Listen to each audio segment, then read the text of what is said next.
Bom, pessoal, então a nossa ideia de hoje é revisar um pouquinho os conteúdos de C# para poder fazer a ligação do conteúdo de banco de dados, né, para que a gente possa, posteriormente, usar essas conexões do C# com o banco de dados para construir back-ends, né, APIs de back-ends para que a gente possa consumir usando o Fetch API nos nossos sites, né, e ter um projeto com o ciclo de vida completo, né, persistência, front-end, back-end, tudo isso funcional e rodando aí na nossa aplicação.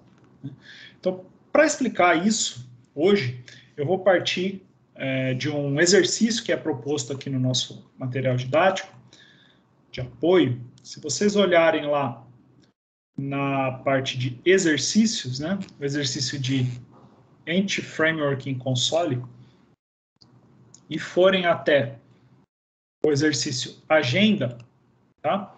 Vocês vão ver, então, que a gente tem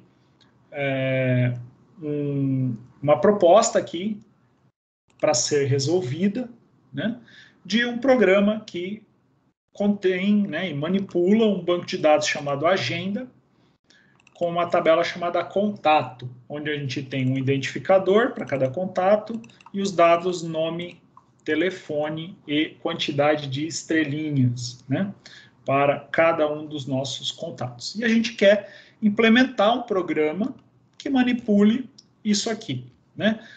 Quais as funcionalidades que esse programa tem que ter? Né? Aquelas que estão no menu do programa, né? A gente não sabe que menu é esse, porque o menu está implementado nesse template, tá?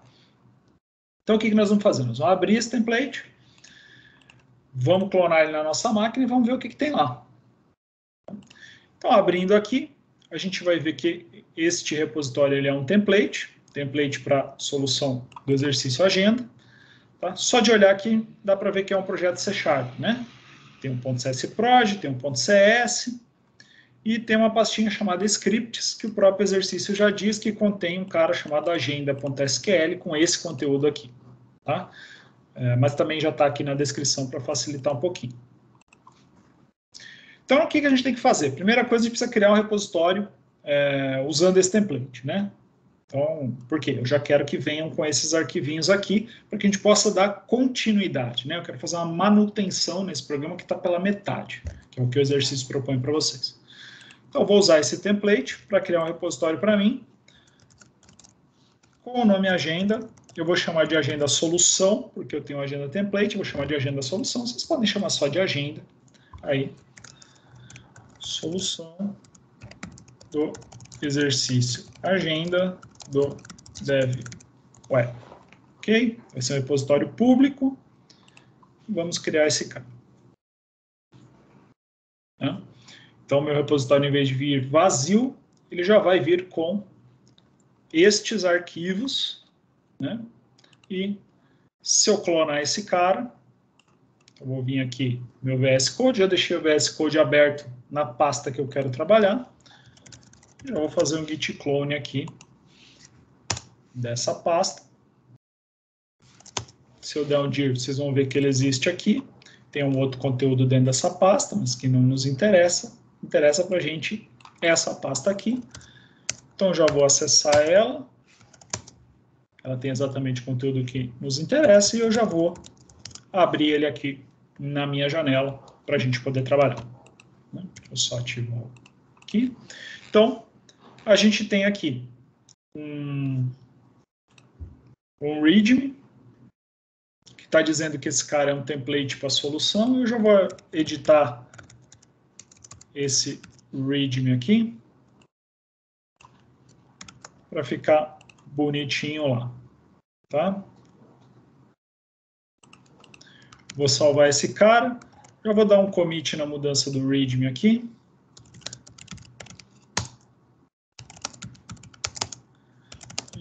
Commit "-m", ajusta README. Ok, então já arrumei a minha documentação aqui. Vamos só ver lá, beleza. documentação arrumada. Agora vamos olhar para o nosso programa aqui, né? Se dá de ajustar a documentação, você não precisa fazer, tá? Bom, então, olhando aqui, a gente tem um Program CS. Ó, vamos primeiro no CS Project. O CS Project, a gente olha que ele é um projeto .NET 5, sem nenhuma dependência, né? Não tem nenhum pacote instalado aqui. É um projeto chamado Agenda, tá? Que ele tem aqui um main, onde ele tem um laço, tá vendo aqui, ó? Ele tem um laço, uma variável que começa falsa e só vai sair quando esse cara não for, quando esse cara for verdadeiro, né? Então, alguma coisa tem que acontecer aqui dentro, quando essa variável for verdadeira, ele vai sair desse laço. Então, ele tem aqui uma função, seleciona opção de menu, uma subrotina, tá?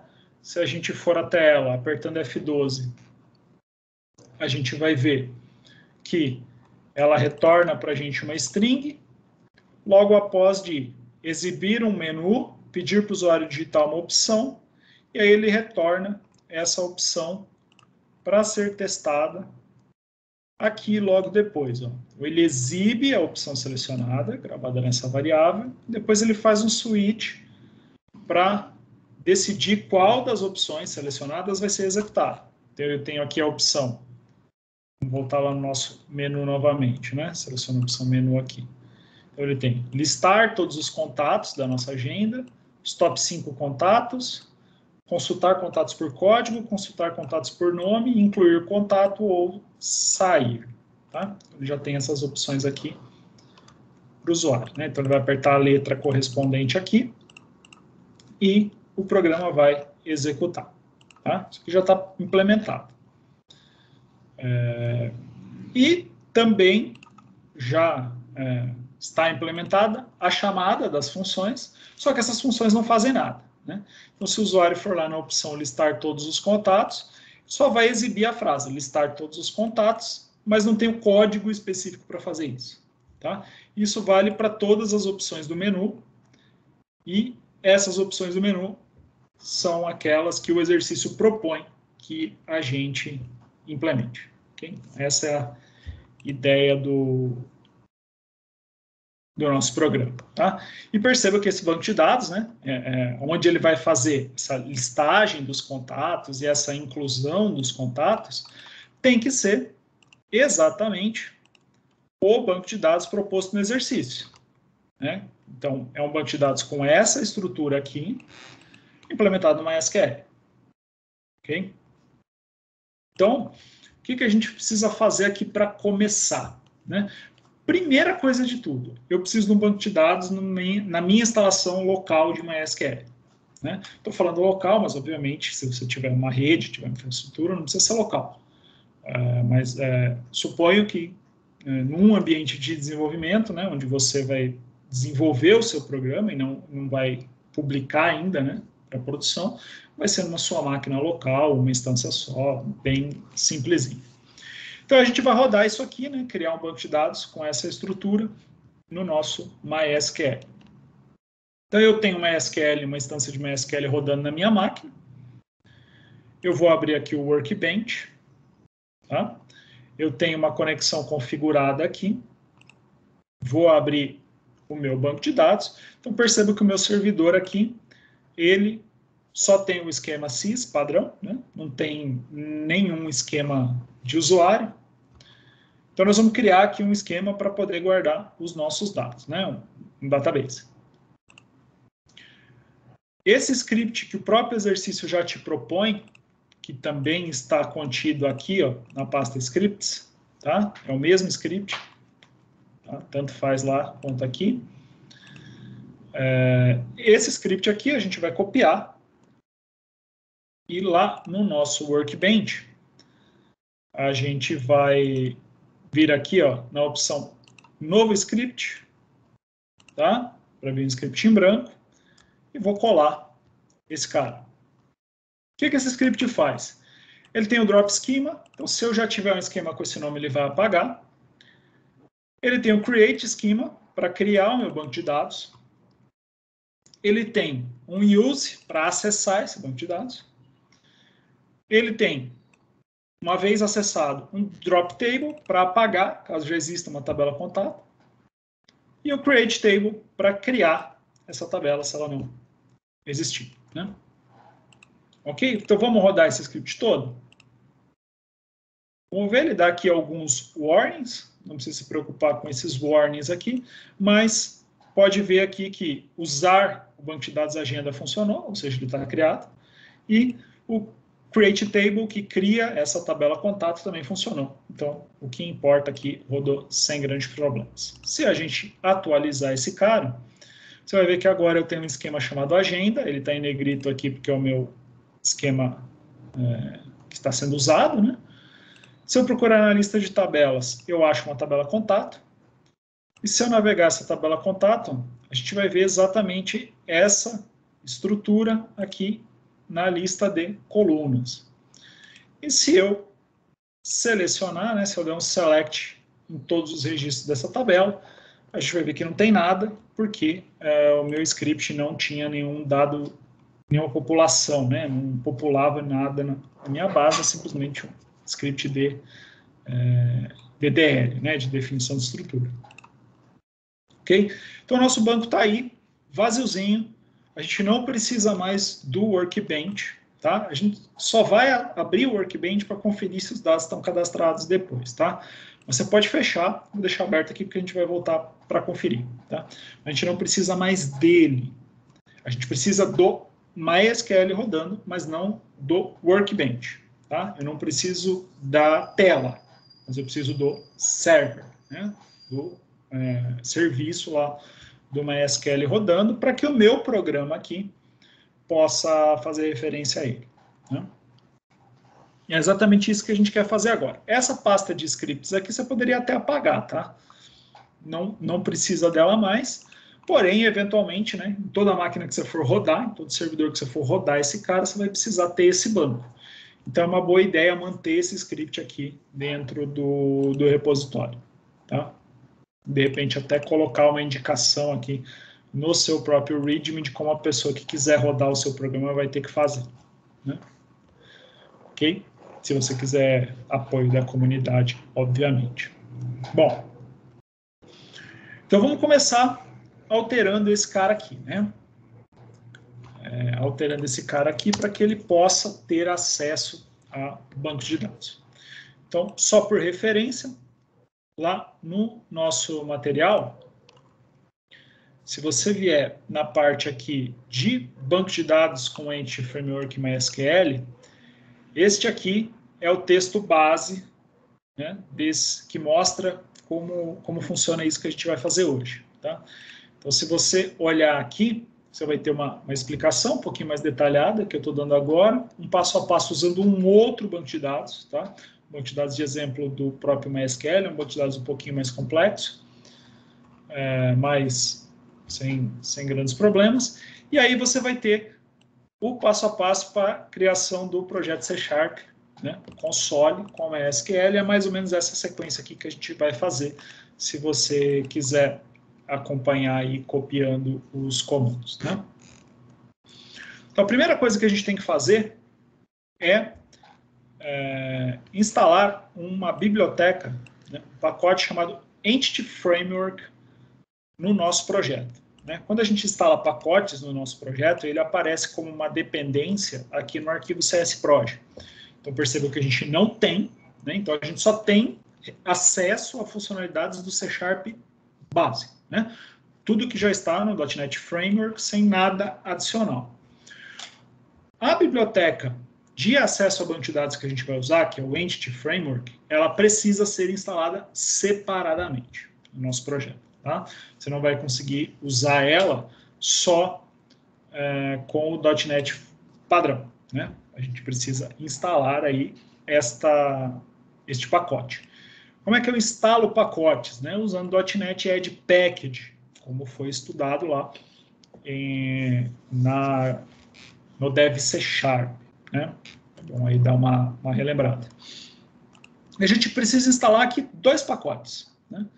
O Microsoft Entity Framework Core e o Microsoft Entity Framework Core.design. Esses dois pacotes aqui, a gente vai precisar para fazer esse processo que eu vou seguir com vocês aqui hoje. Tá? A gente vai pegar esses pacotes usando o .NET Edge Package do repositório NuGet. Né? Ok? Então, eu vou copiar esses dois comandos, vou rodar esses dois comandos aqui no meu terminal, na pasta do meu projeto. Tá? Conforme esses caras aqui forem rodando, eles vão adicionar uma dependência aqui no CSProj, vão baixar e já vão deixar prontinho para rodar. Então, eu vou colar esses caras aqui, eles já vão começar a executar. Tá? Então, já está restaurando, está fazendo download desses caras e está configurando o meu projeto para poder usar esses dois pacotes. Né?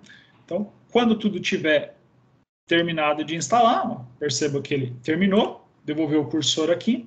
Se você olhar aqui para o arquivo agenda CSProj, você vai ver que ele colocou aqui, né, uma parte de referências aos dois pacotes que eu pedi, né, o Entity Framework Core e o Entity Framework Core.design. Então, percebam que funcionou aqui perfeitamente instalar estas bibliotecas dentro do meu projeto.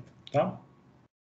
E toda vez que alguém for rodar o seu projeto, ele vai ter acesso a essas bibliotecas que estão em formato DLL lá nas pastas bin e OBJ do nosso projeto, disponíveis para que o usuário possa acessar.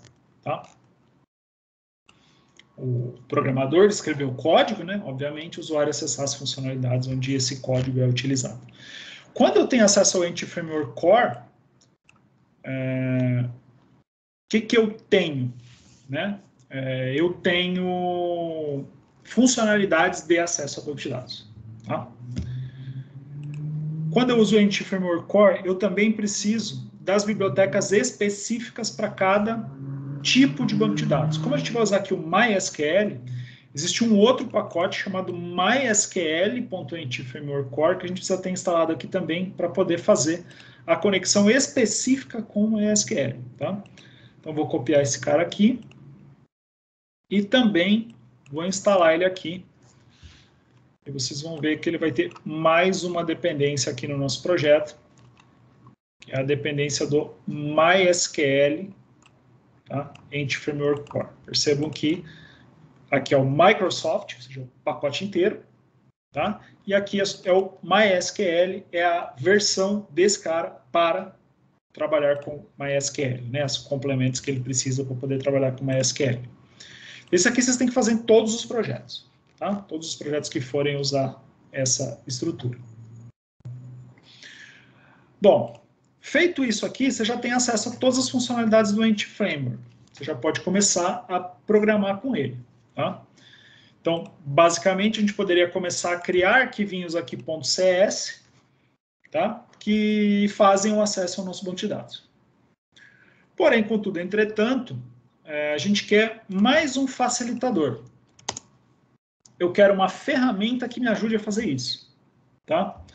Porque criar esse código todo na mão, não que ele seja difícil, ele não é difícil, mas ele é muito passível de erro, tá?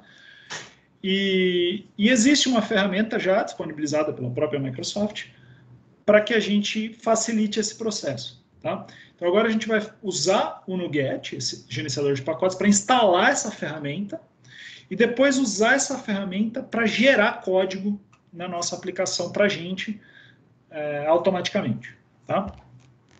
Então, esse é o procedimento que a gente vai fazer. O primeiro procedimento que a gente vai fazer é instalar essa ferramenta chamada .NET EF. Tá? Essa ferramenta .NET EF vai permitir que eu use o comando .NET EF. A gente não usa .NET Run, .NET Build, .NET New. A gente vai poder usar agora .NET EF. Esse EF aqui é do nosso Entity Framework. Tá? Mas a ferramenta que permite você fazer .NET EF, ela não vem instalada por padrão. A gente precisa instalar na nossa máquina. A gente faz isso com esse comando aqui, ó, .NET Tool de ferramenta install. Tá? E aí eu dou o nome do .NET EF, que é a ferramenta que eu quero instalar, e digo que eu quero instalar ela globalmente, não só para esse projeto. Então, você vai fazer isso só a primeira vez na sua máquina. Tá? Você vai instalar o .NET EF na sua máquina e nunca mais vai precisar repetir. Tá? Se repetir também não tem nenhum problema. Tá? Vou fazer aqui para vocês verem. Vou instalar a ferramenta do .NET EF, percebe que ele me diz que já está instalado. Tá? Se não tivesse nenhum problema, ele ia fazer o processo. Deixa eu ver aqui como é que desinstala para a gente fazer aqui. Tá? Só para vocês verem. É uninstall, tá? Então eu vou voltar aqui. Só que em vez de install, eu vou fazer uninstall só para tirar. Ó, foi desinstalado e vou fazer o install novamente. Só para vocês verem como é que funciona, tá? Ok? Rapidinho, né? Pegou, já instalou para a gente.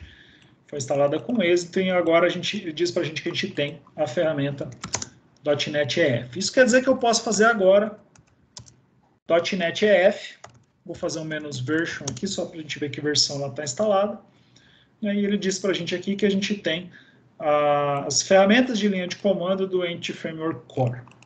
Bom, esse cara que a gente precisa para fazer código automaticamente para a gente. E que código a gente quer fazer automaticamente? Né? A gente quer fazer um processo chamado scaffolding.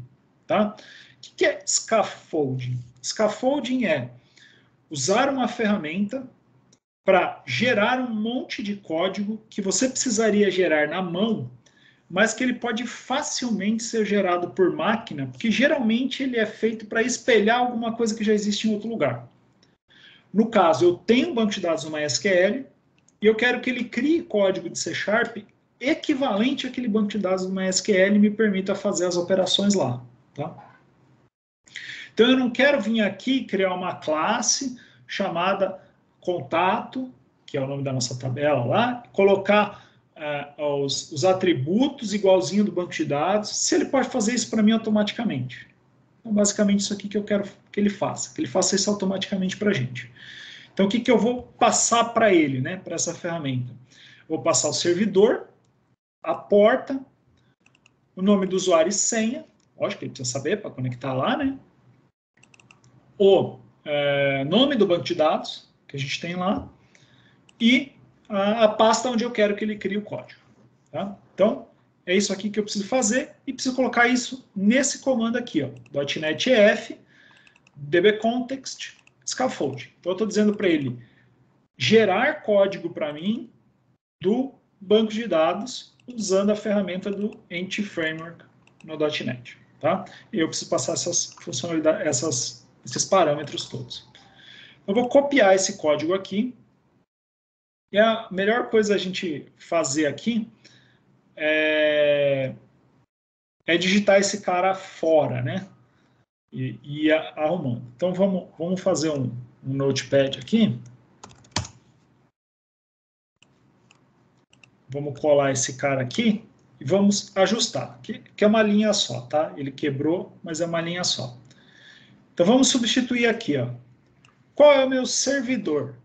Em que local está instalado o meu MySQL? Nesse exemplo aqui, provavelmente na máquina de vocês, ele está em localhost. Mas você poderia colocar qualquer maneira que você possa acessar ele na sua rede, tá? Como, por exemplo, 127.0.0.1. Vocês, se ainda não estão estudando rede, vocês vão estudar e vão ver que é a mesma coisa, tá? Mas, se você tiver com o MySQL instalado na sua própria máquina, é localhost que você pode escrever que vai dar certo. A porta, se você tem instalação padrão do MySQL, é 3306, se você não mudou nada quando você instalou. No meu caso aqui, eu estou com o MySQL instalado na porta 3307, tá? O servidor que eu quero acessar.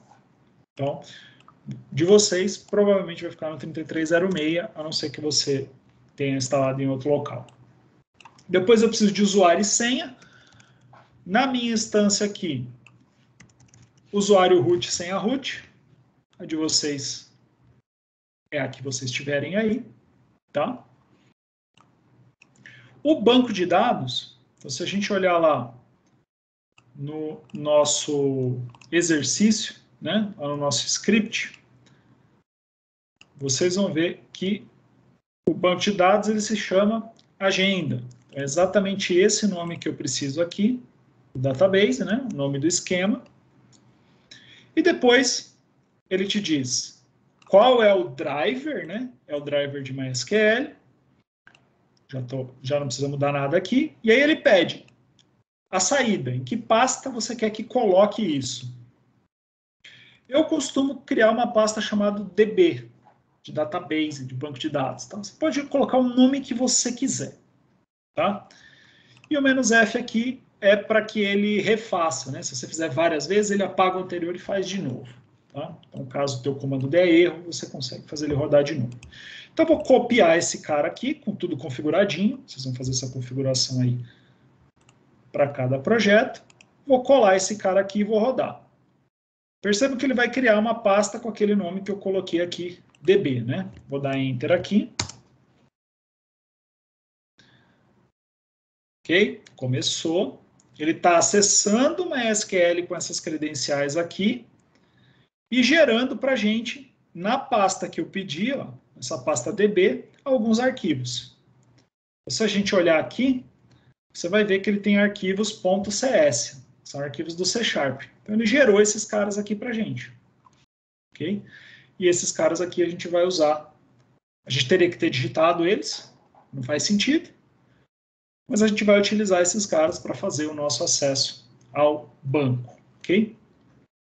Então vamos ver o que ele criou para a gente aqui. Tá? Primeira coisa que ele criou aqui para a gente foi um cara chamado Context, que é o contexto. Tá? No Entity Framework, um DB Context é o cara que vai me dar acesso ao banco de dados. Tá? É o cara que vai saber acessar o banco e vai me dar acesso às funcionalidades dele. Tá?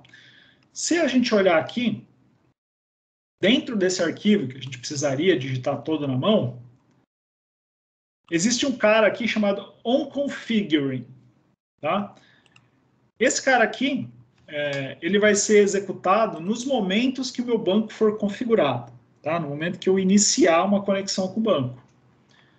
E ele tem até um warning aqui, ó, né, te avisando que usuário e senha estão abertos aqui. Tá? Para esses nossos exercícios, não há problema de a gente deixar o usuário e senha aberto. Tá? Eu vou excluir essa linha para ele parar de dar esse warning. Mas, ó, muito cuidado. Usuário e senha estão abertos aqui. Nunca use usuário e senha real, né? Do banco de dados real. Ok? Sempre usuário e senha de teste ou alguma coisa do tipo. Em especial se você for versionar esse código e subir no GitHub, tá? Por favor, verifiquem se você não está colocando uma senha real aqui de alguma coisa que realmente possa ser um vazamento, tá? Então, muito cuidado. Tá? Em alguns outros vídeos do canal, a gente ensina como tornar essa senha segura para publicação na web, tá? Quando é ensinado a trabalhar com Azure e o banco de dados rodando na nuvem, tá? Ok? E é só isso. A gente nem precisaria mudar isso, mas a gente tira esse warning aqui para não ficar vendo esse problema. E o que esse código está dizendo? Né? Ele tem um outro cara chamado aqui, um model create. Então, quando for criado o meu banco, aí ele vai lá, o meu modelo, né, de banco. Aí ele vai criar uma entidade chamada contato, que é uma tabela com esse nome contato, que ela tem um índice, que ela tem uma coluna identificador, que ela tem uma coluna estrelas, que ela tem uma coluna telefone. Então ele está criando a estrutura do banco de dados aqui, que a gente precisaria criar na mão, e ele já fez para a gente. Perfeito. E outra coisa que ele criou para a gente foi uma classe para conter os dados de cada uma das nossas tabelas. No caso, a gente só tem uma tabela chamada contato. Ele criou uma classe chamada contato. Na verdade, chamada agenda.db.contato. Agenda porque é o nome do projeto, o nosso namespace. DB é o nome da pasta que você colocou e contato é o nome da classe. Tá? Então, agenda.db.contato é uma classe que contém exatamente a mesma estrutura da tabela contato lá do banco. É o identificador, o nome, o telefone e a quantidade de estrelas. Okay? E é essa classe, chamada contato, que a gente vai utilizar para manipular os dados que vêm do banco e que vão para o banco. Tá? Eles serão sempre variáveis, né, desse tipo contato, essa classe, instâncias dessa classe contato, então eles vão ter identificador, nome, fone e estrelas, ok? Então, muito útil para a gente aqui também, já configuradinho, ok? Então, se a gente olhar lá no nosso, isso aqui a gente pode fechar, não precisa mais. Olhar lá no nosso material de exemplo, a gente já tem aqui tudo pronto para poder usar esse DB Context e fazer as nossas conexões com o banco, né? Então, o que eu vou fazer aqui? Eu vou fazer um commit para deixar essa versão aqui já guardadinha para a gente, tá? Eu vou dar um status aqui. Ele vai dizer para mim que mudou o CS Project, porque eu adicionei os pacotes, e mudou aquela pasta, né, chamada DB. Tudo bem, é isso mesmo. Vamos colocar tudo. Você pode fazer o commit só no final, mas eu gosto de ter as etapas, né, gravadinho. Git commit, -m, adiciona scaffolding do banco de dados. Ok? Beleza. E agora a gente já pode começar a fazer a nossa aplicação, né? Então, vou voltar lá para o meu program.cs e quero começar a fazer os continue aqui, né? Então, aonde não está fazendo nada, eu quero fazer alguma coisa. A gente nem botou esse programa para rodar ainda, né? Vamos botar esse programa para rodar, para ver o que ele faz, né? Independente do banco de dados.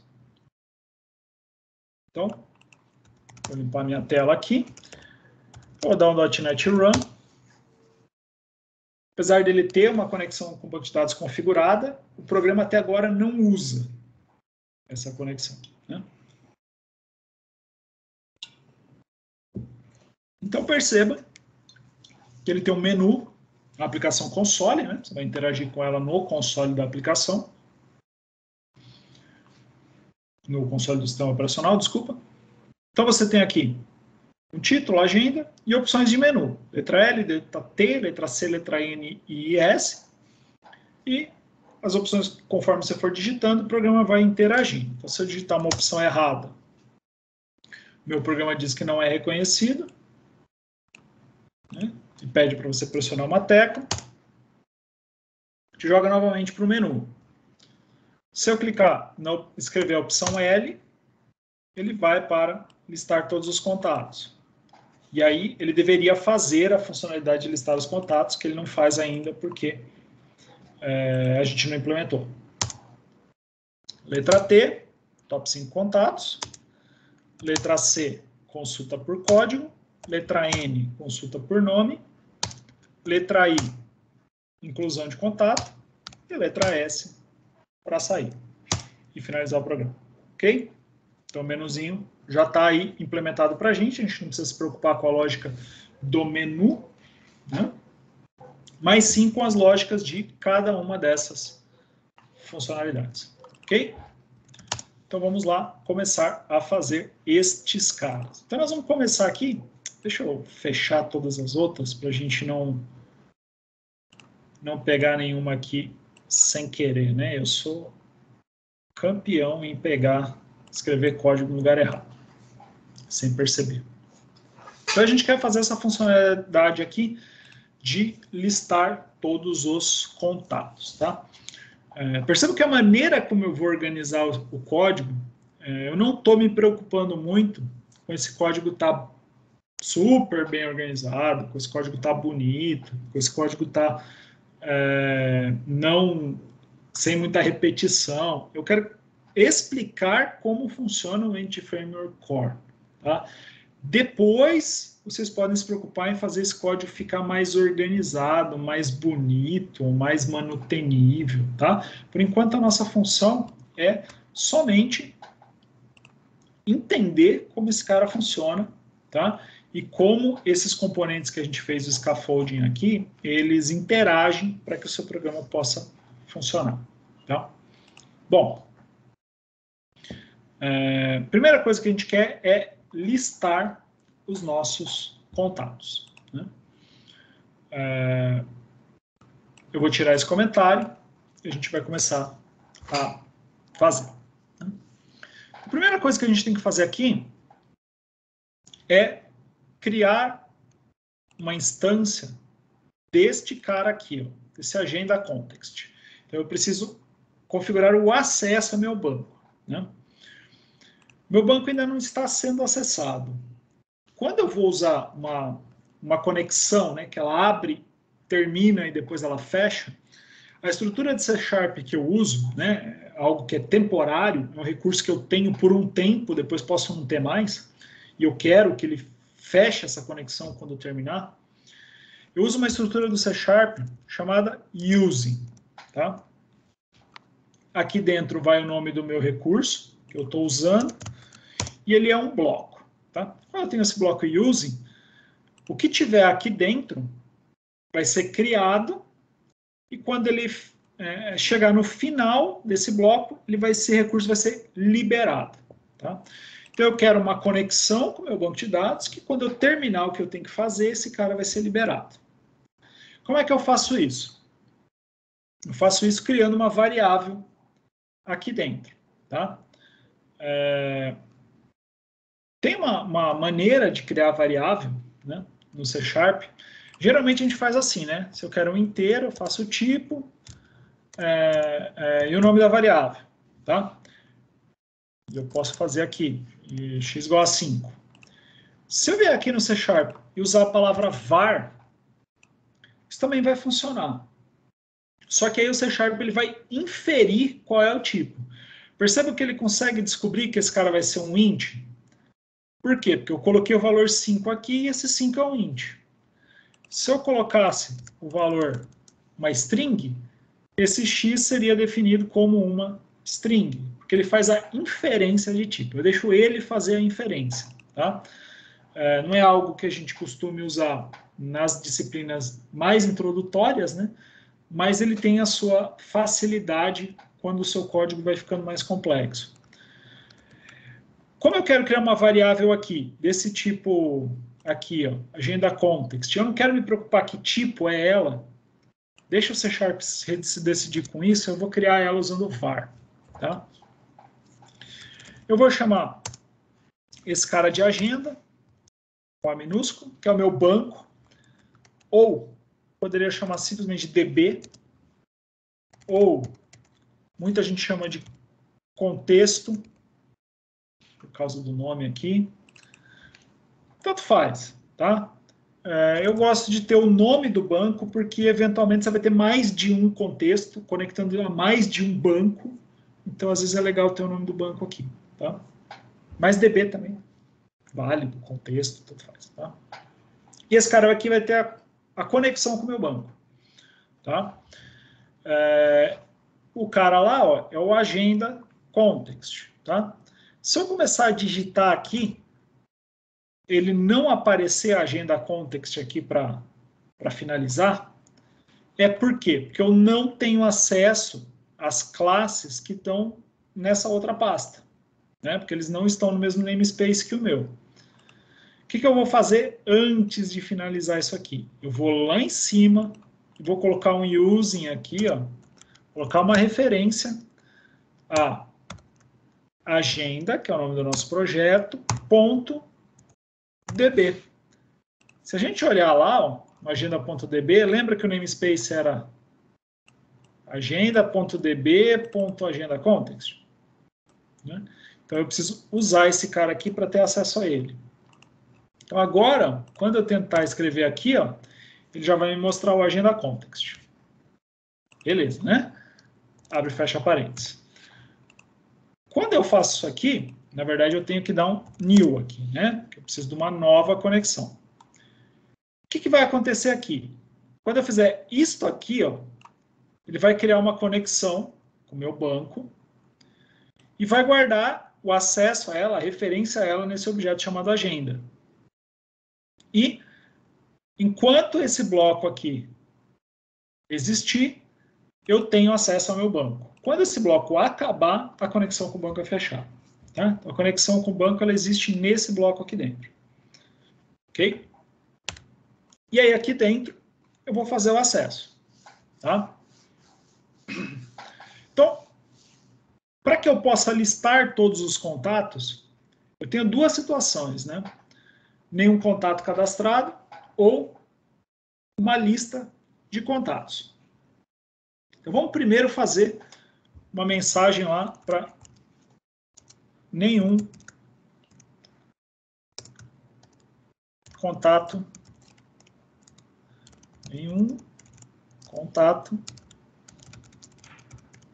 cadastrado. Essa mensagem aqui, quando eu vou mostrar ela? Somente quando não tiver nenhum, né? Como é que eu vou saber se tem algum registro cadastrado lá ou não? Tá? O que eu preciso fazer? Eu preciso pedir aqui para esse meu objeto agenda, olhar lá na minha tabela contato. Então perceba que agenda é o nome do banco e contato é o nome da minha tabela. Né? Então eu vou vir aqui em agenda e aí ele vai ter um monte de funcionalidades aqui, entre elas, aqui, ó, contatos, que é o nome da tabela, por causa disso aqui, né, que foi configurado. Então, isto aqui, ó, é uma referência à minha tabela no banco. E eu posso fazer várias coisas com ela, por exemplo, apertando o pontinho aqui, adicionar, ou buscar por um registro, ou remover um registro, alterar um registro, tá? Mas eu não achei aqui a funcionalidade de contagem, né? Pô, que chato, não tem contagem, né?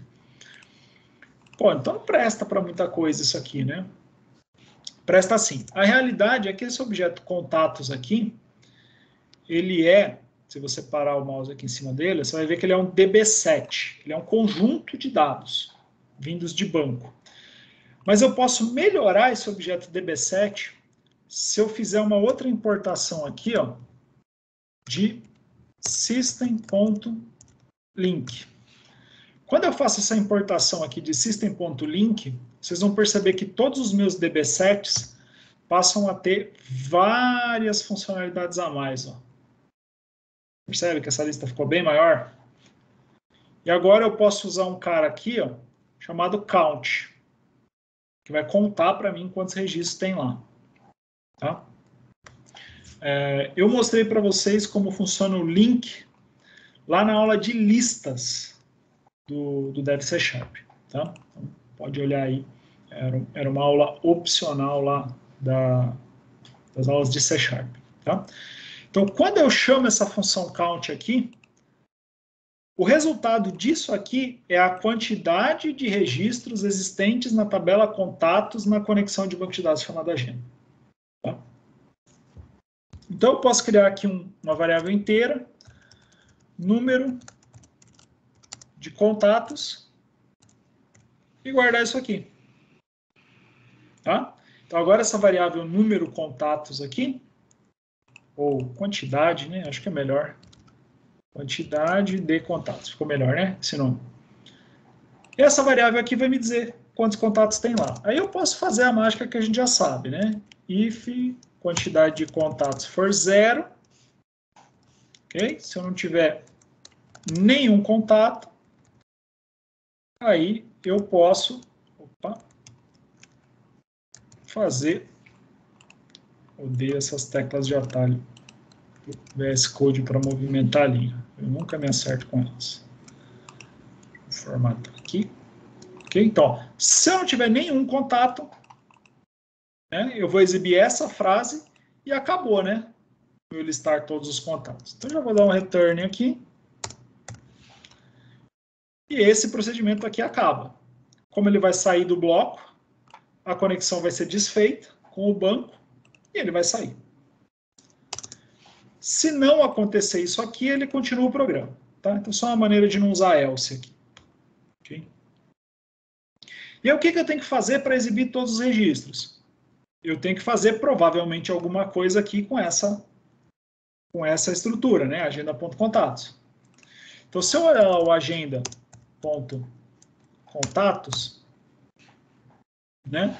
Tem várias funcionalidades aqui, mas ela em si é um objeto que é uma lista, né? Um DB7. O DB7 é uma lista. E eu posso iterar ele usando for each. Isso é muito legal. Se eu fizer um for each, então, como qualquer outra lista, né? E passar essa lista aqui dentro, esse bloco aqui vai ser executado uma vez para cada registro que existir nessa tabela. E aí a gente vai conseguir rodar o nosso programa de uma maneira bonitinha, né? O que eu quero fazer uma vez para cada registro? Vou fazer um console write line. Vou criar um template aqui. Então, uma vez para cada registro, eu quero fazer alguma coisa assim. Ó. Eu tenho um ID, 2 pontos. Vou ter o nome da pessoa. Vou ter o fone da pessoa. E vou ter a quantidade de X estrelas. Eu quero exibir alguma coisa assim. Agora eu preciso ter os valores aqui dentro, né? Que eu não tenho ainda. Então, o que eu tenho que colocar aqui dentro do meu for each para poder iterar? Né? A gente sabe que aqui eu tenho que dar uma lista para ele e o nome da variável que vai conter cada item da lista a cada iteração. Eu vou usar um var aqui, né? Novamente, para não ter que me preocupar com o tipo. E vou chamar de contato cada objeto que está em agenda.contatos. Então, quando eu faço isso aqui, né, a cada vez que ele executar esse bloco, a variável contato vai ter um dos contatos. E ele vai executar para todos os contatos que existirem. Tá? Então, no momento que ele começar esse for each aqui, ele vai ter que ir lá no banco e trazer os registros, né? Vai ter que fazer um select lá no banco, trazer para dentro da aplicação e depois iterar cada linha do resultado do select. Tá? Para fazer esse count aqui, ele também fez um select. Ele fez um select, count, asterisco, from. Vocês sabem como é que funciona. Né? Não é milagre. Ele vai no banco usando SQL. Tá? O que o Entity Framework faz é transformar esses comandos nos selects necessários. Basicamente é isso que ele faz.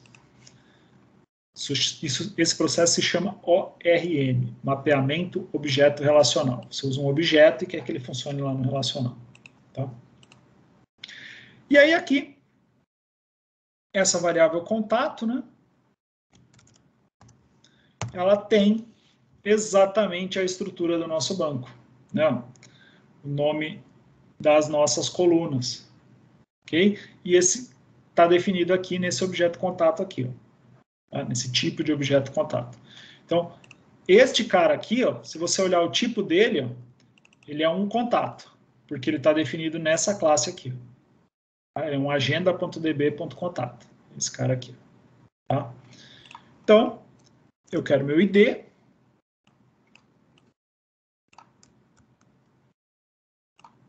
Aqui eu quero contato.nome. Aqui eu quero contato.fone. E aqui eu quero contato.estrelas. Tá? E aí ele vai me exibir uma vez para cada uma das linhas encontradas. Tá? Eu também podia fazer uma outra brincadeira aqui. Ó. Como a gente tinha contagem, então antes de consultar, eu vou dizer assim, ó. Vou usar um template aqui também. Vou fazer aqui, ó. O quantidade de contatos.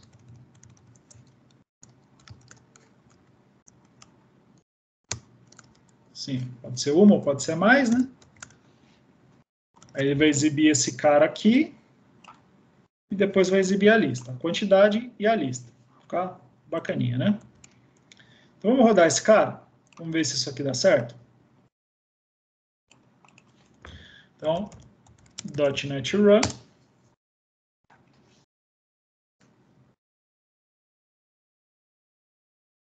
Vamos listar todos os contatos.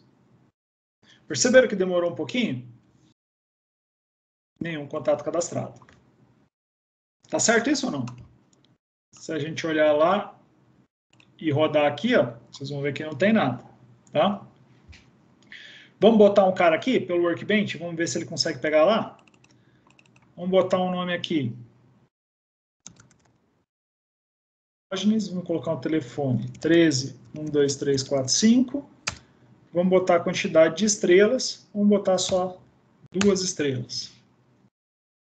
Vou aplicar. Ele vai gerar um insert para a gente. Fiz. Se eu rodar o select de novo, está lá. Ok? Então, vamos lá no nosso programa. Perceba que eu nem fechei o programa, tá? O programa está rodando. Vou dar um listar novamente. E agora ele conseguiu trazer. Tá? Foi lá novamente, deu um select e trouxe. Olha lá. Um contato cadastrado. Identificador 1. Hermógenes, telefone e a quantidade de estrelas. Bom? Então, funcionou. Ok? Para garantir, ó, o programa ainda funcionando, vou fazer mais um cara lá. Vamos fazer aqui o NERI 13 98765. Tem 5 estrelas. Vou aplicar, fez, rodei o select aqui, os 2 caras estão lá. Se eu continuar no meu programa e der um listar, ele consegue pegar os 2 caras. Então percebam que, pelo menos a consulta está conectada da nossa aplicação com o nosso banco de dados. Ok? Bom, isso poderia estar invariável, né? Não tem problema. A gente sai da aplicação e roda ela de novo. Se fosse variável, estaria zerado, não é? Vou lá no listar e ele consegue pegar novamente os dados. Ok? Então percebam que ele está realmente interagindo com o nosso banco de dados. Ok? Bom, vamos continuar. Então, aqui o nosso listar todos os contatos está pronto. Ok? Feitinho. O que eu vou fazer? Vou versionar essa funcionalidade.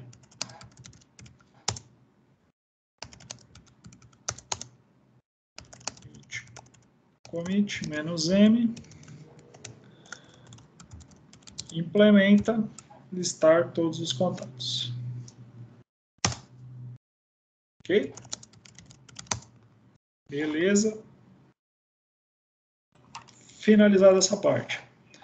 Costume sempre, quando você finalizar uma parte do seu código, né, que é testável, né, bonitinha, que você pode testar, que funciona, que entrega alguma coisa, faz um commit e deixa esse código já versionado, tá? Mesmo que, eventualmente, ele possa ter uma correção depois, tá?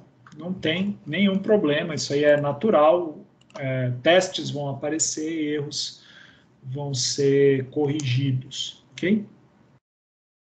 Maravilha? Então, continuando, né? Agora a gente precisa implementar esta outra funcionalidade, que é a de exibição dos 5 top contatos, né? Como é que a gente vai descobrir quais contatos são os contatos top, né? Então, o que vai ser considerado contato top para a gente vão ser os contatos com maior quantidade de estrelas, né? Então, no caso aqui, por exemplo, tenho 2 contagens de estrelas, né? Um com 2 estrelas e um com 5 estrelas. E a ideia do nosso top 5 é pegar as 5 maiores. Ok? Se tiver 100 contatos aqui, eu quero 5 maiores, que tenham as 5 maiores notas, né? Ok? A gente poderia fazer isso aqui facilmente, né? Com com uma ordenação e com um limite, pegando os 5 primeiros, mas vamos fazer isso lá pelo nosso ORM, né? Lá pelo EntFrame. Vamos lá. Novamente, a gente precisa aqui implementar esse cara, então vamos apagar. E vamos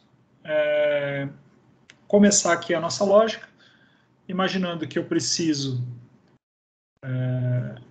primeiro ver se eu tenho algum registro, porque eu vou ter aquela mesma mensagem de sem nenhum contato cadastrado, né? Então eu já vou pegar essa primeira parte aqui,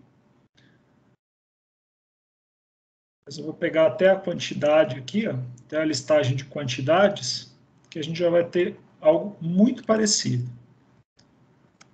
E vou replicar aqui, ó. Ok? Então, ó, até a quantidade de contatos cadastrados, tudo bem, não muda nada, né? Então, se não tiver nenhum contato, eu não posso mostrar o top 5, né? Não faz muito sentido. A partir do momento que eu tenho mais, né? Mesmo que eu tenha menos de 5, mas se eu tiver pelo menos um, né? Eu já consigo mostrar. E aí eu posso fazer o seguinte. O que eu vou ter que fazer? Em vez de iterar por todos os nossos contatos, primeiro eu vou ter que reduzir aquela lista para somente 5 contatos. E não são 5 quaisquer, né? Eu preciso pegar ordenado pela pontuação, né, pela quantidade de estrelas, só as 5 maiores. Então eu vou fazer isso criando uma variável, não vou fazer dentro do for each, né? Vou fazer uma variável. Então, o que eu vou ter que fazer é pegar lá aquele meu objeto do banco, né? Pegar os meus contatos, mandar ordenar. Então, perceba que na lista de coisas que eu posso fazer aqui, eu posso usar o order by, o order by desk, né? Lá do SQL, é justamente isso que ele vai fazer quando eu chamar isso aqui. Então, eu vou mandar ordenar de forma decrescente pela quantidade de estrelas, certo? Então, order by descending. Como é que eu faço aqui o order by descending, tá? Eu preciso dizer qual é a coluna dentro deste objeto que vai ser usado para ordenar.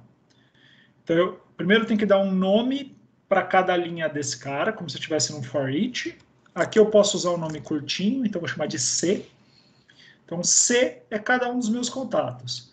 E eu vou ordenar por C ponto estrelas. Ok? Então, para cada contato, eu quero pegar o número de estrelas para fazer a ordenação. E depois, ordenado, tudo bem, né? Vai botar a lista inteira em ordem. Mas aí eu quero pegar só 5. E aí eu posso usar um outro método daqui, que é equivalente lá ao limit, né, do MySQL, que é a função take. Então, take 5. Então, pegue 5 registros. Tá? Então, se eu fizer isso aqui, o retorno disso aqui é um dbset, assim como contatos, só que em vez de ter todos os registros, ele vai ter somente 5 registros. Né? Eu posso pegar isso aqui, salvar numa variável, top 5 contatos. Tá? Salvei esse cara numa variável. A gente poderia quebrar essa linha para ficar mais bonitinho, né?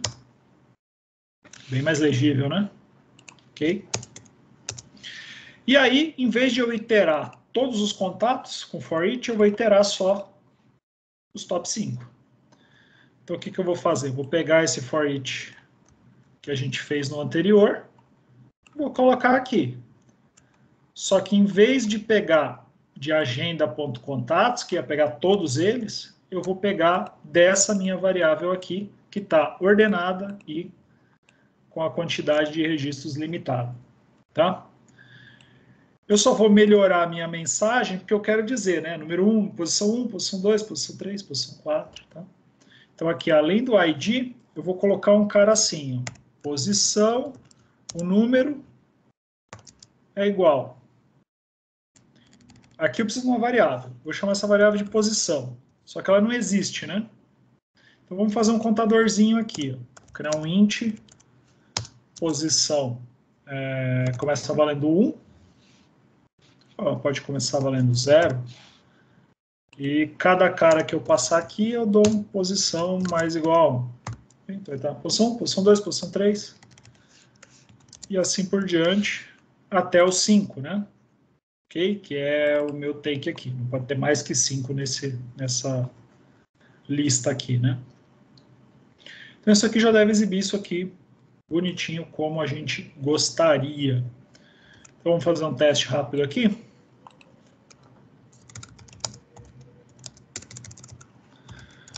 .NET Run. Perceba que eu só mudei dentro da lógica do meu programa de que conjunto de dados que eu ia trabalhar, né? Em vez de trabalhar com todos, trabalhei só com um conjunto. Se eu fizer um listar aqui, vem lá os dois caras, né? Percebam que está na ordem de cadastro aqui, pelo identificador. E se eu pegar um top aqui, ele veio aqui, ó, dos dois contatos que estavam cadastrados, com maior estrelas é o número 2, e a segunda posição ela tem somente 2 estrelas. Tá? Se a gente fizer um cadastro a mais aqui, eu vou pegar aqui, sei lá, Terezinha, São Paulo, 66666, e vai ter 3 estrelas. Vamos colocar a Mariazinha, São Paulo também, vai ter 1 estrela. E o Joãozinho, São Paulo também, vai ter 3 estrelas. E o Zezinho, outro número qualquer, vai ter aí 4 estrelas. Então vamos fazer um apply aqui. Beleza, não vou nem dar um select aqui, porque a gente já faz pelo nosso programa. Se a gente listar, estamos com 6 contatos na ordem, né? Aqui, ó, 2, 3, 4, 5, 6. E se eu fizer um top 5, de 6 contatos, ele puxou para a gente os 5 maiores. Então, 5 estrelas, 4 estrelas, 2 camaradas com 3 estrelas e 1 camarada com 2 estrelas. Ok? Então, bacana. Era isso mesmo que a gente queria, sem grandes surpresas. Depois, só a gente apaga as tabelas e testa se nenhum usuário, nenhum contato cadastrado está funcionando em todas as telas, tá? Porque isso é algo que, se a gente for repetir agora para cada registro, vai ser um pouquinho demorado demais, ok? Bom, agora a gente tem que fazer as consultas por código e por nome, né? Então, agora a gente passa a ter interação do usuário digitando alguma coisa para a gente buscar, né? Ok? Então, a gente tem uma estrutura levemente mais complexa. Então, deixa eu sair aqui. Mas vamos lá, vamos fazer. Antes disso, eu vou fazer um commit aqui. Deixa eu ver no meu log como é que isso aqui está.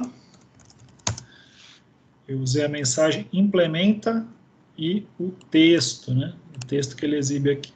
Então, implementa isto. Ok, então vamos lá. Vamos dar um git status. Só isso mesmo. Vamos adicionar esse cara. E vamos dizer que esse commit implementa top 5 contatos. Ok? Beleza. Tudo certo aqui para a gente. Mais nenhum arquivo pendente. Vamos lá para consultar contatos por código. Então perceba que ele é uma consulta. certo? Então, o usuário vai ter que digitar um código, certo? A gente vai ter que garantir que esse código é um número. Então já vamos fazer essa brincadeira aqui, né? É algo que a gente já faz mais tranquilo, né? Console write, digite o código, acho que eu vou colocar só código, né? Melhor, né? Depois, eu preciso de uma variável para guardar isso, tá? Então, eu vou chamar esse cara de código digitado, a string, né, do código digitado. Não converti nada ainda, porque se eu converter esse cara e der erro, a gente vai ter um problema, né? Agora vamos ver se esse cara dá erro, né? Como é que eu sei se esse cara dá erro ou não? Eu faço lá o int32 tryparse. Tem várias maneiras, mas uma delas era o tryparse, onde eu passo para ele a string e uma variável de saída, que eu não tenho ainda. Esse código a buscar. Esse cara aqui, eu vou criar. Vou criar ele agora. Vou criar como int. E vou deixar em branco, porque ela vai conter o resultado dessa conversão, se a conversão for possível. E aí, eu poderia gravar isso numa variável booleana. Vamos lá, então. Boolean é número. Esse cara vai ser verdadeiro somente se esse cara for número, né? E aí a gente pode fazer uma validação aqui, né? Se não é número, aí eu tenho uma mensagem de erro, certo? Console writeLine, código numérico embora. Não vou nem fazer busca, certo? Não tem mais o que fazer. Retorna. Acabou meu código. Validação feita. Podemos fazer a busca, né? O que a gente vai ter que fazer aqui? Vou ter que abrir a minha conexão com o banco, primeiramente, porque agora eu já tenho o código a buscar, né? Numérico. Vamos abrir a nossa conexão. Vamos chamar o nosso cara de agenda.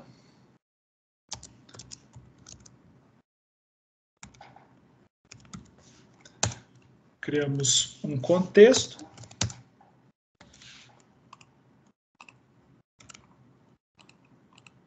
E vamos agora fazer a busca desse cara, né? Então a gente precisa fazer aqui um where, certo? Lá na nossa base, né? Gerar um select com where. Como é que eu faço isso? Tá? Existem várias maneiras de fazer isso. Existe, inclusive, se você pegar lá o agenda, existe um ponto where aqui. Cadê?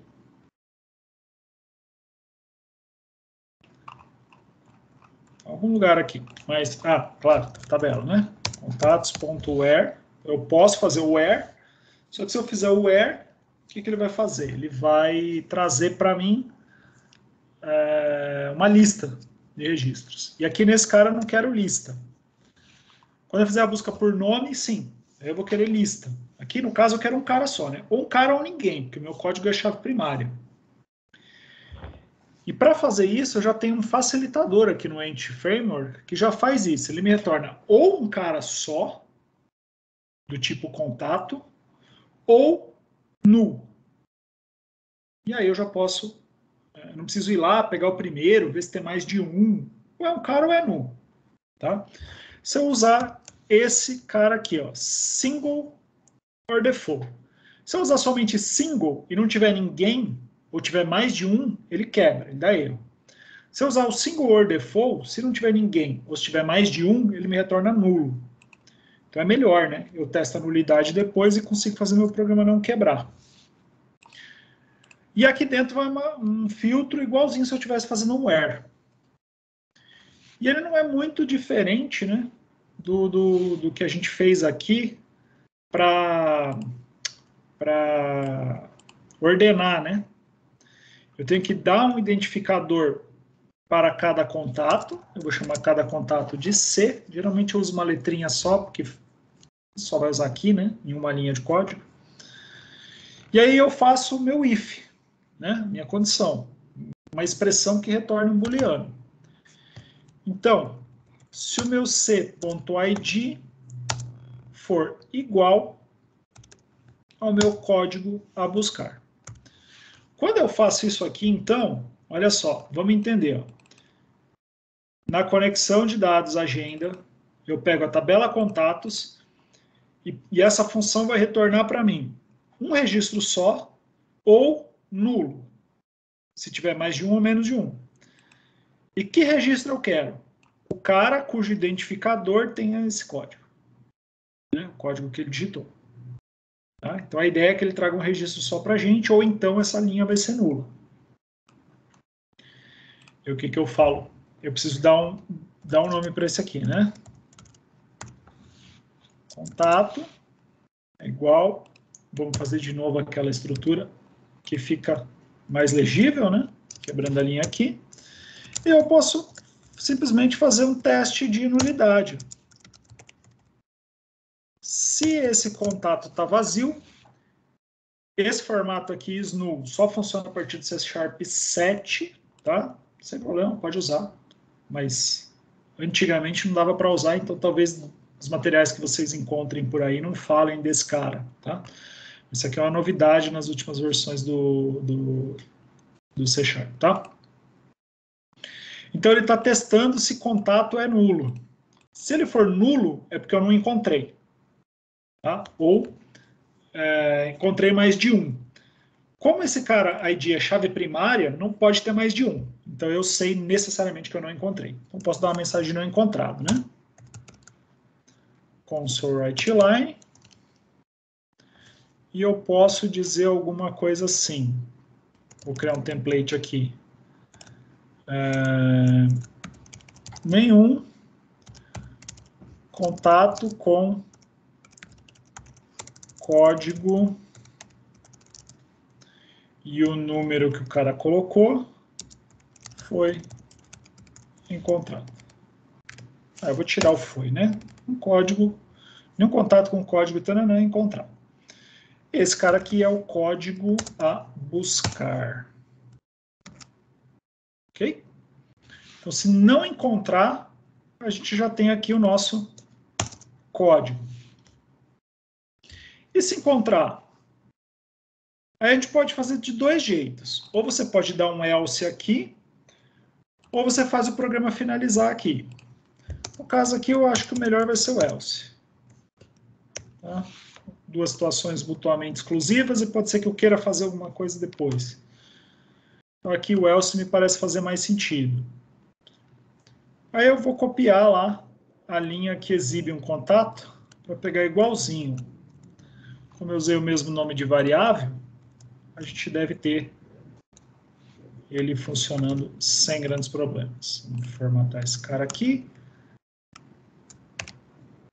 E vamos rodar.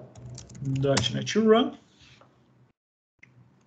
Olha só, a gente tem códigos de 1 a 6. Essa interface do Workbench é muito bugada.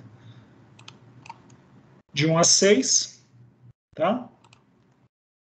Opa, faltou um ponto e vírgula na 146. Aqui, ó. Maravilha. De novo.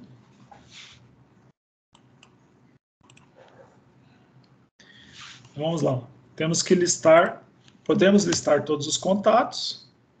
Estão todos os 6 lá. Mas se eu consultar por código, se eu tentar o código 7, ele não tem que achar. Por código, se eu tentar o código 0, não acha. Por código, se eu tentar o menos 24, não acha. Por código, se eu tentar o número 3, aí ele acha, ok? E se eu digitar por código qualquer paçoca, código numérico inválido. Então, aparentemente, sem grandes problemas. Menos uma. Vamos lá, vamos salvar esse cara.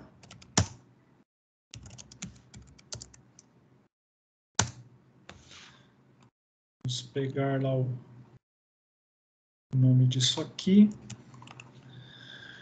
Git commit -m. Implementa, consultar contatos por código. Beleza. Próxima pegada. A próxima pegada começa muito parecido, né? Então, pelo menos a parte de digitar o nome, eu vou copiar daqui.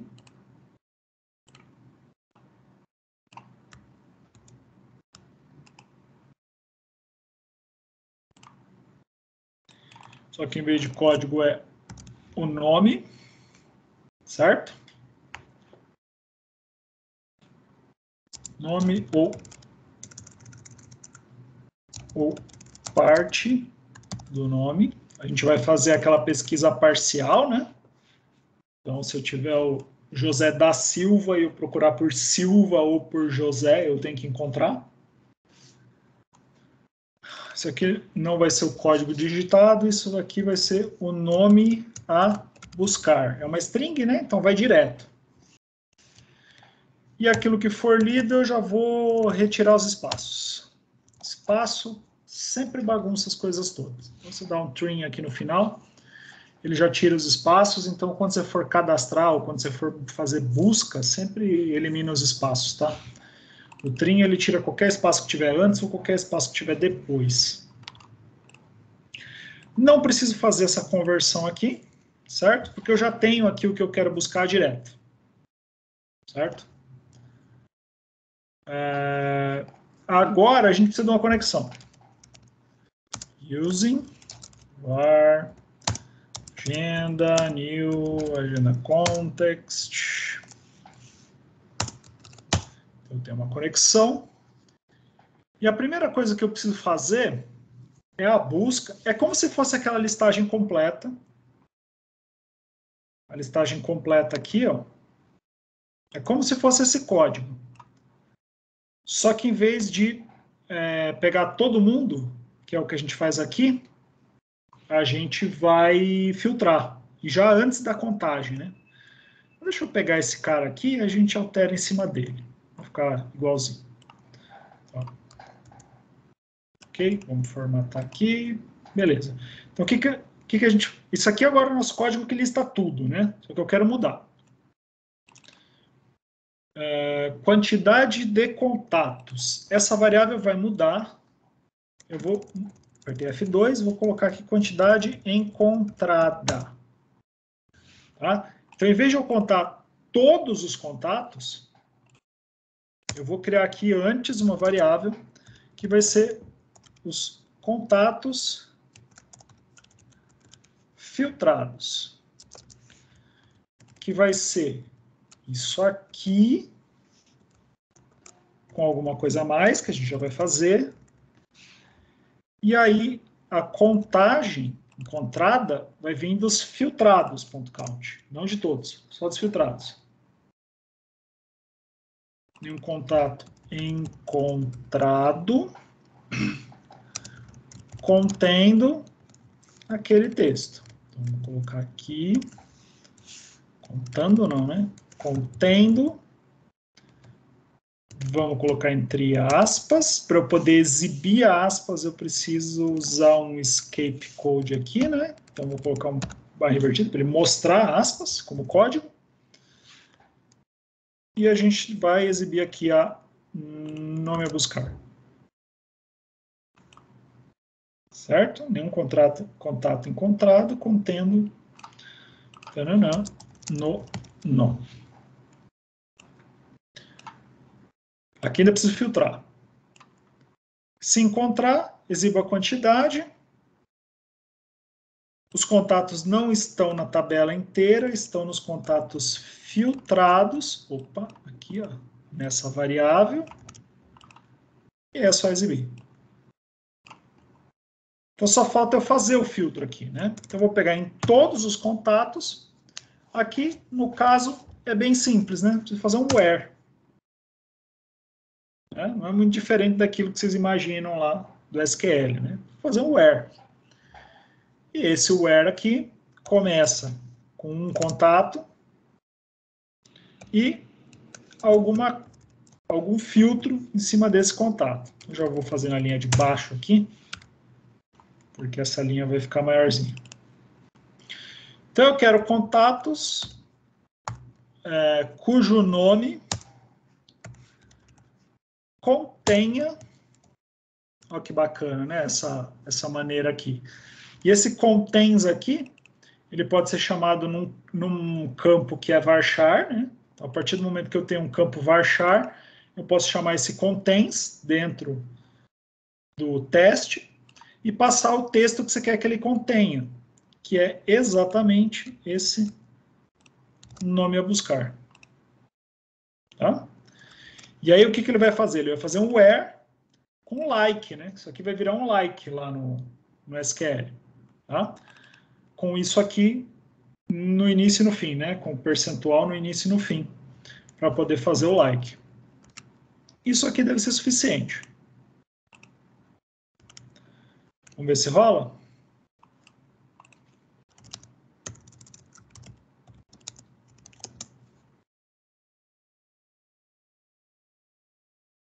Então, vamos listar todos. Temos aí 6 carinhas, né? Então, vamos fazer um teste aqui. Vamos consultar por nome. Vamos procurar por Hermógenes. Vem um cara só. Por nome. Vou procurar por Nery. Vem um cara só. Procurar Mari. Opa. Tá na opção primeiro, né? Nome. Mari. Vem a Mariazinha. Se eu procurar por Zinha, vem a Terezinha e a Mariazinha.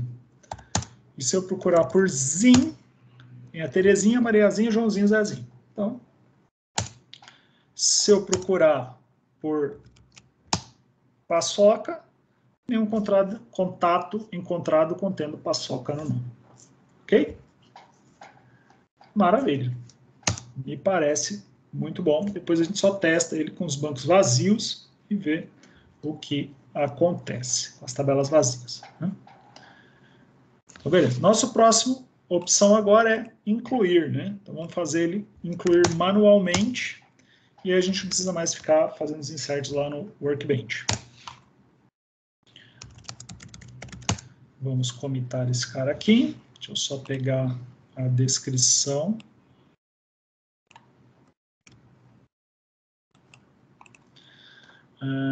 Git status, git add, CS, git status, ok, git commit, -m, implementa este cara aqui, considerar contatos por nome. Maravilha. Mais um cara feito. Tudo certinho aqui. E agora a gente tem uma última funcionalidade para fazer, que é a funcionalidade incluir contato. Né? Para incluir um cara na minha base, eu já tenho algumas coisas a mais para fazer antes. Né? Primeiro ele precisa me informar todos os dados. Então, ele precisa me dizer o nome, ele precisa me dizer o telefone, ele precisa me dizer a quantidade de estrelas. Eu preciso validar isso, garantir que esses dados são válidos. para depois poder fazer a inserção. Então, vamos começar obtendo esses dados, né? Pedindo para ele digitar, validando, e aí, estando esses dados validados, a gente faz a inclusão, ok? Vamos lá. Vamos começar pedindo para ele digitar. Console write. Então, ele vai começar digitando para a gente o nome. Vai ter a mesma coisa para o telefone. Chama só de fone. E vai ter a mesma coisa para as estrelas. Ok? Deixa eu só dar uma alinhadinha aqui, que eu odeio tela desalinhada. Toque mesmo. Vamos criar variáveis para esses caras. Vamos criar uma variável string para o nome.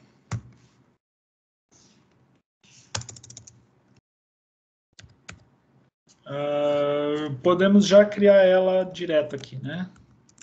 O nome já começa sendo o que o usuário digitar, né? Só read line. Já vamos tirar os espaços. Beleza. Tá. Vamos validar esse nome. Para que esse nome possa entrar nessa base, então vamos ver lá. Cadê? Aqui. Para ele poder entrar nessa base, ele é um varchar de 50. Se eu passar mais de 50 não tem problema, ele corta no 50, então não precisa se preocupar. Precisa se preocupar com o fato de que ele é um not null, né? E também que existe um índice único para ele. Tá? Então, quer dizer que esse cara não pode se repetir. Ok? Maravilha. Então, duas coisas que a gente precisa fazer. Então, primeira coisa, esse nome, ele é obrigatório. Vamos ver se esse cara está preenchido. Nome, vamos perguntar se esse nome for igual a vazio, eu posso fazer assim, ou mais bonitinho, string.empty. É uma constante que contém a mesma coisa do que abre e fecha aspas. Tá? Mais bonitinho fazer assim. Se esse cara tiver vazio, você já pode dar mensagem de erro. Console write line. Nome requerido. É obrigatório, certo? Então, se ele fez isso, posso finalizar, não tenho mais o que fazer na inclusão. Ok? Agora a gente pode testar também se esse cara já existe. Para testar se esse cara já existe, eu vou ter que fazer um filtro, né? Ok? Então, eu vou criar um contexto.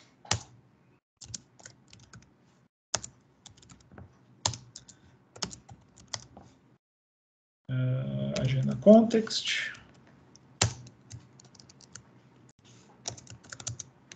Eu vou criar esse contexto aqui só para validação. Vai lá, dá uma pingada, vê se esse cara já existe e fecha a conexão.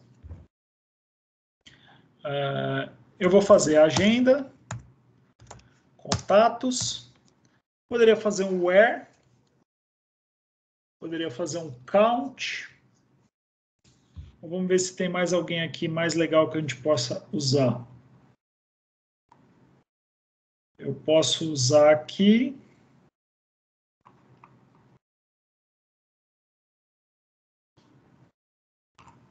Eu posso usar o próprio count, né?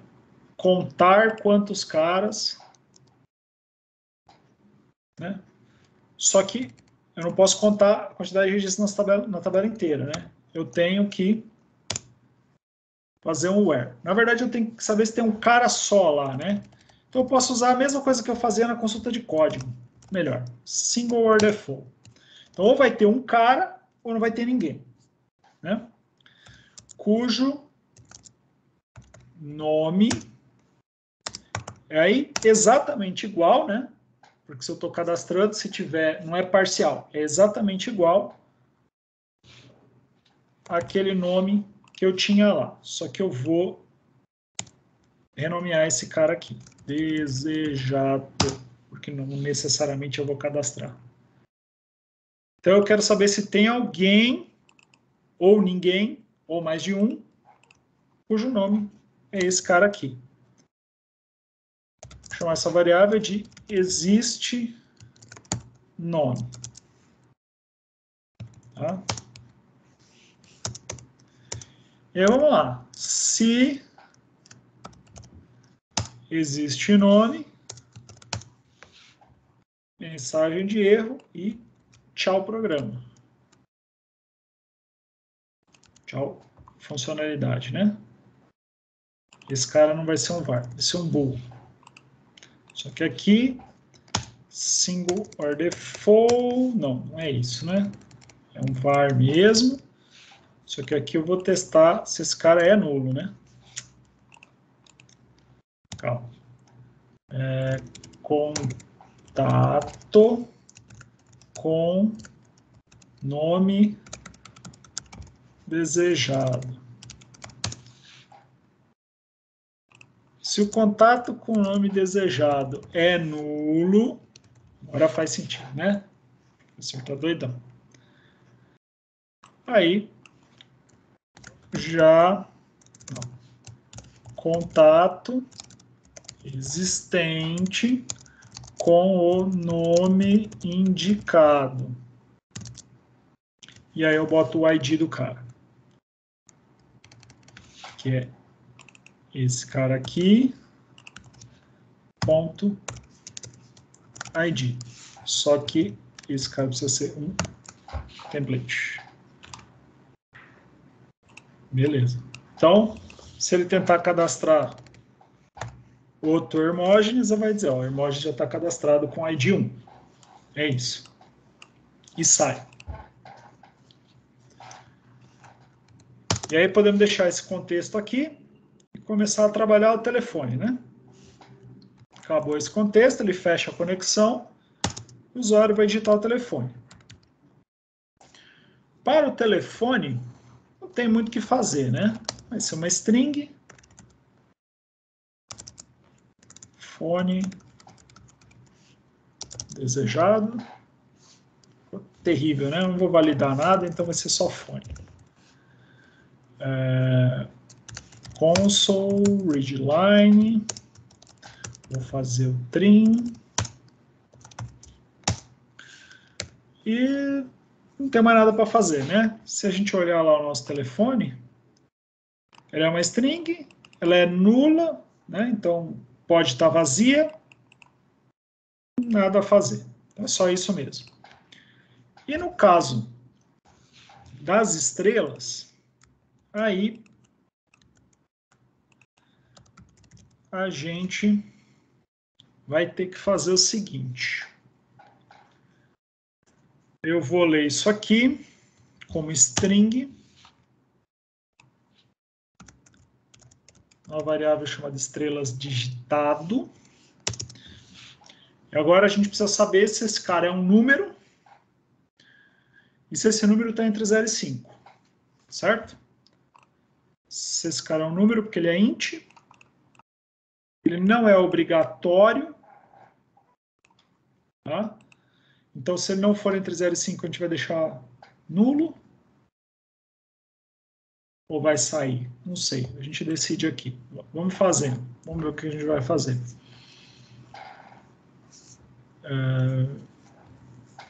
Vamos deixar nulo se ele colocar um cara diferente. Só para a gente usar uma estratégia diferente aqui. Tá? Então, o que eu vou fazer?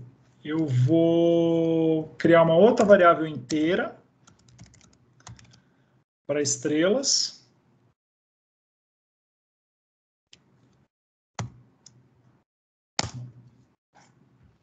E vou tentar fazer a conversão. 32.tryparse de estrelas digitado com a saída no estrelas. Beleza. Então, ele vai guardar o valor nesse cara aqui, convertido disso aqui, se for possível. Tá.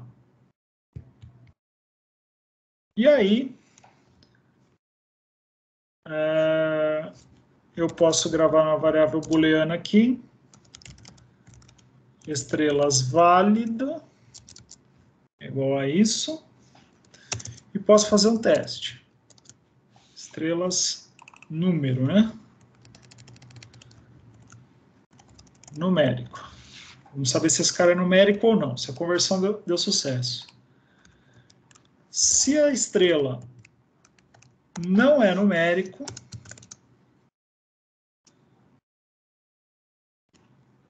eu vou salvar nulo? Não, é melhor dar erro, né? Melhor dar erro ou é melhor deixar um número padrão? Estou em dúvida aqui. Esse é o tipo de coisa que, se tivesse um cliente, deveria consultar um cliente. Eu vou fazer o seguinte. Eu vou dizer que é 0, estrela começa valendo 0 e vou tentar converter. Se não conseguir, ele não vai mudar esse valor, vai continuar 0, tá? Ele vai gravar 0 caso tenha algum problema. Tá bom? Acho que 0 estrelas não é um problema. E outra coisa que eu preciso saber é se ele está entre 0 e 5. Eu não preciso mais dessa variável agora, certo? Não vou usar ela. Se o número de estrelas for menor que 0 ou o número de estrelas for maior que 5, certo? São problemas, né? Aí eu posso validar. Então, vamos lá, um console writeLine. Estrelas deve ser um número entre 0 e 5. Certo? Tá boa essa mensagem, né? E vou cair fora caso não seja. Ok. Então eu já tenho o nome, tenho o número de estrelas e tenho o telefone. Beleza. Agora eu já posso cadastrar esse cara. Tá? Para cadastrar esse cara, a primeira coisa que eu tenho que fazer é criar um objeto desse formato aqui, ó. Dessa classe aqui, ó. Desse contato, contendo o ID, nome, fone e estrelas. Tá? Preciso criar um cara desse formato aqui e depois mandar ele para o banco. Então vamos criar essa variável aqui, fora do banco, só na memória. Var, agora eu sei, né? Poderia chamar esse cara de contato. O tipo, né? Como se fosse um int, um string. Contato, poderia fazer isso. Mas vamos usar o var, fica mais limpo o código. Vai ser o nosso novo contato. Vai ser igual, aí sim, um new contato. E agora eu vou colocar entre chaves, né? Nessa estrutura, perceba que tem ponto e vírgula aqui porque faz parte desse comando. Cada um dos campos do meu contato. Na verdade, isso aqui não é na mesma linha. A gente faz assim, né? Em C#. É em JavaScript que a gente usa na mesma linha. E aí a gente vai lá. O que que tem aqui, ó? Percebam que são exatamente as nossas colunas. E a gente tem que passar todas que fizerem sentido. ID não faz sentido porque ele é autoincremento. Então, se eu passar, vai dar erro. Deixa que o MySQL resolve. Então, não vou colocar nada no ID. O próximo campo é nome. E o meu nome vai ser igual nome desejado. Depois, perceba que ele já tira da lista, né? Meu fone é igual àquela outra variável fone. E o meu estrelas é igual à minha variável estrelas. Ok? Passado esse comando, eu tenho um objeto de memória com o mesmo formato do registro do banco de dados. E agora o que eu tenho que fazer? Abrir uma conexão de banco de dados e mandar botar esse cara lá. Tá? Então eu vou abrir uma conexão.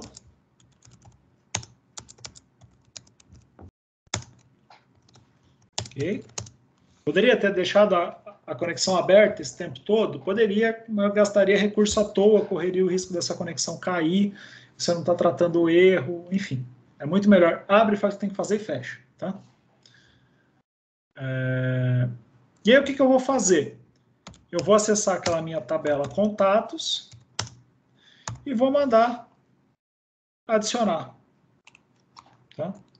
Eu vou mandar adicionar o quê? O meu novo contato, que é um cara com esse formato aqui. Ó. Esse cara aqui. Tá? Então, vou mandar adicionar no banco. Quando eu faço isso, ele não está indo no banco ainda. Ele está adicionando naquela lista que ele mantém aqui na memória. Tá? Ele só vai gravar no banco quando eu pegar o meu contexto inteiro e mandar fazer um Save Changes. Quando eu fizer isso aqui, esse cara vai pegar tudo que você alterou. Você poderia ter adicionado uns 20 caras aqui. Nada ia para o banco. Quando você desse o Save Changes aqui, os 20 caras iam de uma vez. Tá? Então, esse cara aqui vai pegar tudo que você alterou e vai efetivar lá no banco. Tá? Vai comparar a diferença da memória de tudo que você alterou e mandar essas alterações para o banco. Quando isso aqui tiver feito, isso aqui vai demorar um pouquinho. Quando isso aqui terminar, esse objeto novo contato aqui também vai ter as informações atualizadas do banco. Então, por exemplo, ele já vai ter o ID, que você não tinha aqui. Ele já vai ter. Tá? Então, a gente pode mandar exibir no formato que a gente estava exibindo antes. Nesse formato aqui. Ó. Tá? Só que antes a gente usava a variável contato, né? Aqui para a gente ele está na variável novo contato. Então, vamos substituir esse cara aqui. Ó. Percebam que o ID ele tem que ser gerado lá no banco, né? Vocês vão ver que quando ele faz o Save Changes, ele já atualiza o ID aqui dentro desse objeto. E fica bonitinho do jeito que a gente imagina. Tá? Vamos ver se rolou? Vou formatar esse cara bonitinho. E vamos ver se rolou.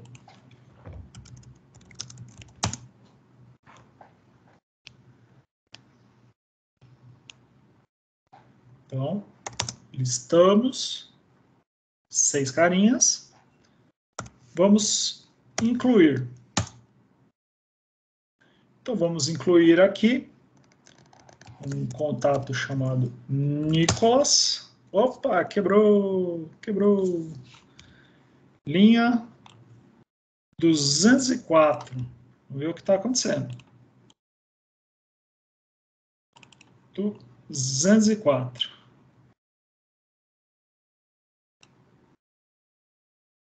Se ele é null, eu não vou mostrar o ID, né? Tá doidão, né? Vou mostrar isso aqui. Ah, não. É um existente, né? Se esse cara não é nulo, se eu encontrei, né? Certo? Nem sei se eu posso usar esse is not null aqui. Vamos descobrir já. Aí eu mostro isso aqui. Vamos ver se isso aqui rola.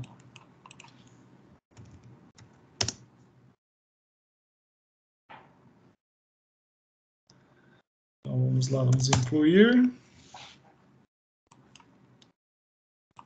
Vamos incluir um contato chamado Nicolas. Aí, passou, tá vendo? Passou na verificação. Fone 1, 2, 3, 4, 5. Estrelas, 5 estrelas. Beleza, passou. Vamos fazer uma listagem. Ele está lá. Vamos fazer uma inclusão novamente de outro cara chamado Nicolas. Contato já existente com o identificador 7. Beleza.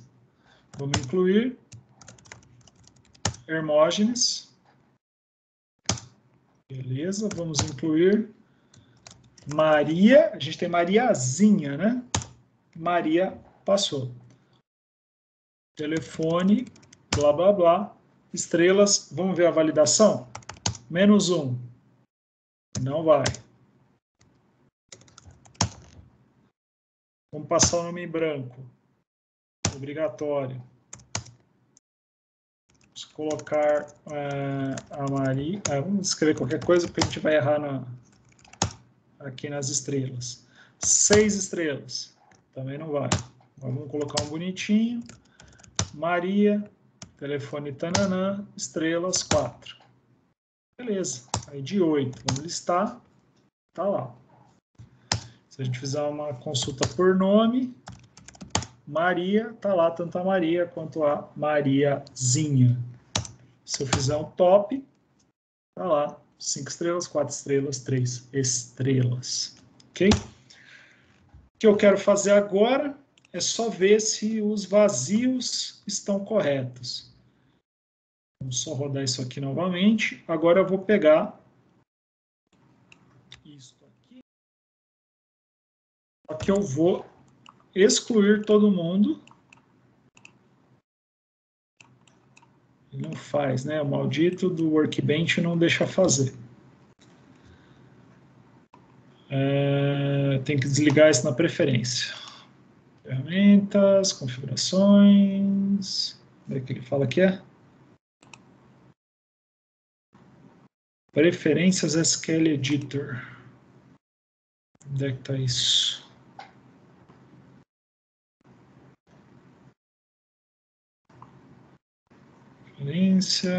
Preferências. SQL Editor. SQL Editor. Safe Updates. Desliga esse cara, agora eu consigo fazer o delete. Beleza. E Reconnect. Meu Deus do céu. Tá bom, reconectei. Interface bugada. Rodou, deletou. Se eu der um select aqui. Beleza, não temos ninguém. Nosso programa ainda está rodando. Vamos listar todo mundo. Nenhum contato. Vamos fazer o top. Nenhum contato. Vamos buscar por código. Código 1. Nenhum contato. Vamos buscar por nome. Hermógenes. Ninguém. Vamos incluir Hermógenes com telefone 13 12345 e agora 5 estrelas. Está lá com ID 9 porque a contagem continua, né? A gente não fez um truncate, a gente fez um delete. Então as numerações continuam e está tudo aparentemente perfeitinho aqui no nosso código. Vamos sair. Vamos fazer uma formataçãozinha aqui para garantir que está bonito. Vamos dar uma olhada no código, ver se não ficou nada sujo, se não ficou umas linhas puladas à toa aqui, né? Deixando nosso código feio. Eu acho que não. Mas não custa dar uma olhadinha.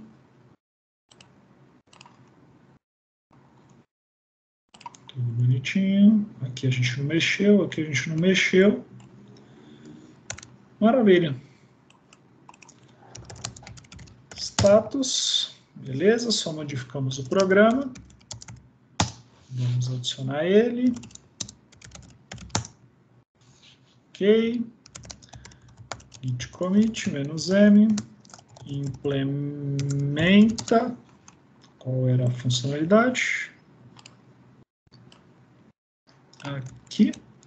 Acho que meu terminal fechou. Não tem problema, a gente vai de novo.